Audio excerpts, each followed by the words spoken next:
अहमदनगर जिल्ह्याचे भूमिपुत्र तथा सिनेनाट्य अभिनेते मिलिंद शिंदे यांची प्रमुख भूमिका असलेल्या 217 पद्मिनी धाम या व्यावसायिक नाटकाचा प्रयोग 18 मे रोजी रात्री 9 वाजता सावेड येथील माऊली संकुल नाट्यगृहात होणार आहे।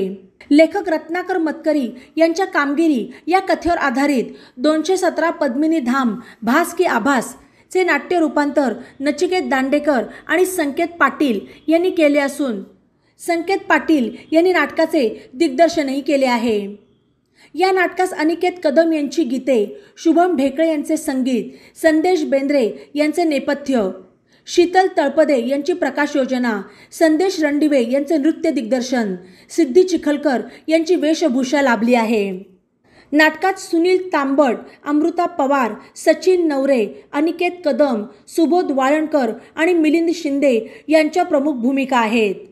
चित्रपट, मालिका, वेब सिरीज अशा अनेक माध्यमांमध्ये व्यस्त असलेले अभिनेते मिलिंद शिंदे हे बऱ्याच वर्षाच्या प्रतीक्षेनंतर रंगभूमीवर आले आहेत।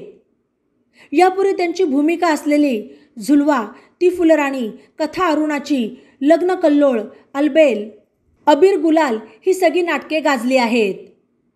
लेखक, दिग्दर्शक, अभिनेता, व्याख्याता अशी चौफेर कामगिरी असलेले अभिनेते मिलिंद शिंदे आपली प्रत्येक भूमिका वेगळी आणि वैशिष्ट्यपूर्ण कशी ठरेल याकडे त्यांचा नेहमी कल असतो। लेखन, दिग्दर्शन, अभिनय, निर्मिती, व्याख्यान अशा सर्व जबाबदाऱ्यांमध्ये व्यस्त असताना सुद्धा सावित्रीबाई फुले पुणे विद्यापीठात त्यांचे PhDचे संशोधन सुरू आहे।